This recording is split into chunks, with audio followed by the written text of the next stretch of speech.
Hi and welcome to this session on personal branding. I'm Ken Merbler, your host today. What I'd like to do in the short video is share with you some of my thoughts on personal branding. One of the questions I get a lot from people, and I've done a number of sessions at universities and businesses, is personal branding for everyone? The answer is yes. Why is it? Because if you look at where you are today and where you want to be, and your personal brand will define that, it'll help you improve. If you're an administrative assistant, a scientist, an engineer, it's going to help you improve. So the answer to that question, again, personal branding is for everyone. Personal branding helps you really differentiate yourself from the others. And what I'm saying is, if you have a crowd of people, it's going to help you stand out in the crowd. You just don't want to be one of the herd. Let's give some examples to kind of illustrate, and I'm going to give you extreme examples of people that are highly branded, and you'll know these people. The first example is Albert Einstein. Albert Einstein's dead. He's been dead a long time ago.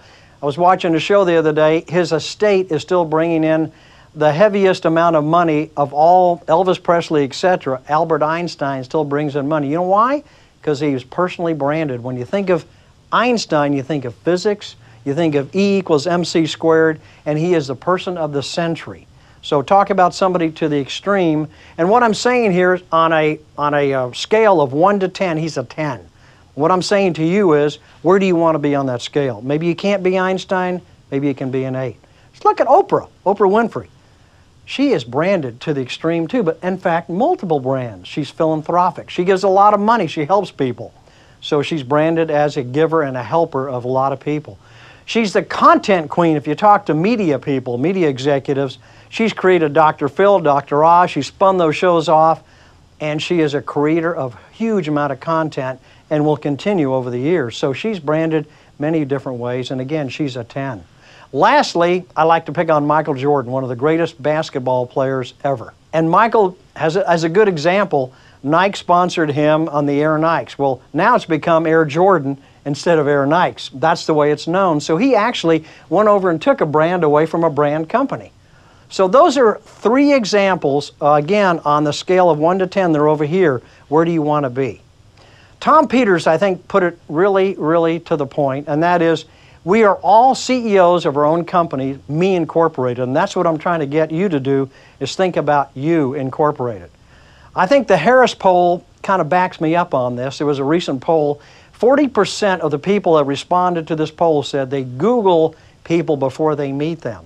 And another factor that came out was 87% of headhunters, people that help people get jobs, 87% Google and use other social networks to determine if you're a good applicant for that job. And in today's environment, you've got to be very active in portraying who you are the way you want it to be.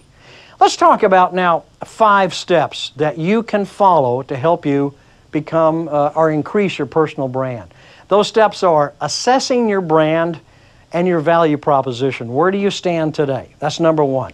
Number 2 is developing your own personal marketing plan and way of communicating what you want to put out there for you.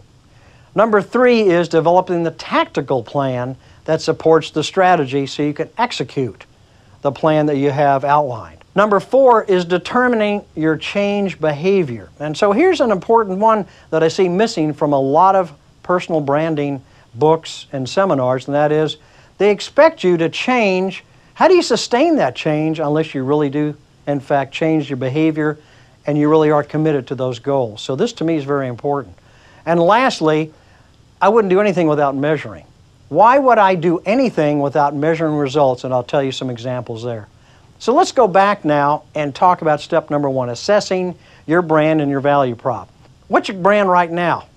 Everybody has one. A lot of people say, well, I don't have one. Yes, you do. Ask your wife, your husband, ask your friends, ask your mentor, and they'll tell you how they perceive you.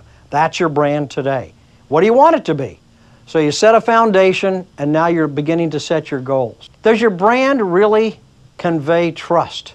If I trust Johnson & Johnson products, I will buy them. If I trust Bill Smith, I will use Bill Smith's services or I will hire him.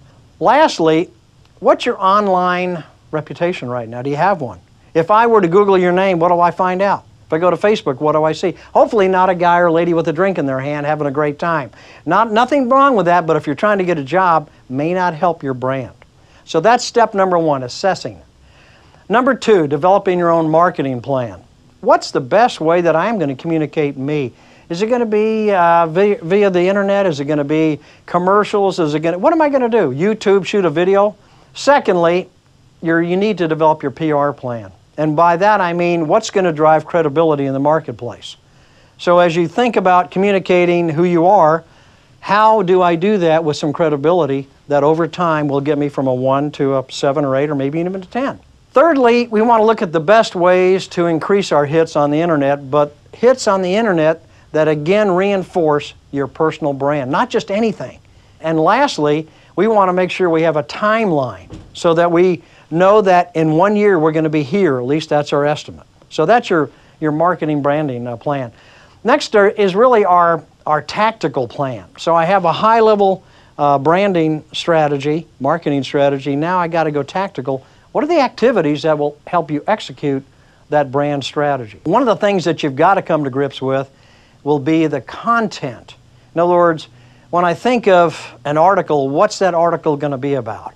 If I'm blogging, what am I going to blog? If I'm going to Twitter, what's the content I want to put out there that talks about me and really brands me in a certain way? What's the communication vehicle? Which sites do I want to use the most in this area? Do I want to use, again, Facebook, LinkedIn, etc., Twitter? And then I want to begin to look at my vision, and I want to look at it quarterly so that I can see if I'm actually making progress towards that personal brand vision that I have in the future. And lastly, I want to make sure that I look at the associations and clubs that would help me become a little bit more eminent in the area, in the field that I'm involved in. So that's the tactical. Let's determine now what kind of change behavior plan you need to have. First step there is, do I have a burning platform? A lot of people say, well, what's that? Well, that means like, I need a promotion. I need more money. I need a new job. I'm not happy where I am. That's my burning platform. That will force me to follow this plan. If I don't have that, it's just like going on a diet. A lot of people go on a diet, they lose 10 pounds, they gain 30 back. They don't really have a burning platform about their appearance and what they really want to do health-wise. Next, get a mentor so that as you throw these ideas out there, he or she can help you stay the course and remind you of the actions you've got to take. I guess the last one would be removing obstacles. So we all have obstacles in our lives that we've got to remove in order to change and sustain that change. So to me, that's a very important step number 4. Okay, now we're ready to go to the 5th step, and the 5th step is on measurement. As I said earlier, I would not do anything in my life unless I could measure the results of all the sacrifice and commitment and activities that I've done. So let's talk about what some measures you might want to use and consider to see how successful you are in this movement from 1 to 10. The first one might be number of promotions. If I'm at a company and I'm doing the things that will make me more eminent, becoming more valuable to my boss, I expect promotions, raises. Maybe I want a new job, so maybe I measure, did I really get that job that I went after 6 months ago?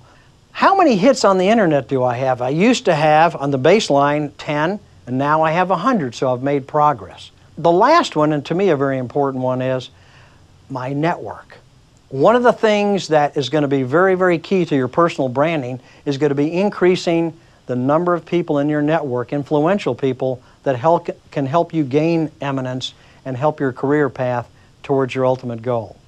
So now we've talked about 5 steps: assessing where you stand today and doing baseline and determining where you want to go, what's your value prop. Number 2, developing your marketing strategy and your communications vehicle. Number 3, the tactical plan. How do I execute the marketing plan? Number 4, determining what kind of change behavior I need to make. And lastly, measuring. So with those 5 steps, I think you've got a great opportunity to move forward, tell the world who you are. Good luck and happy branding. Thank you very much.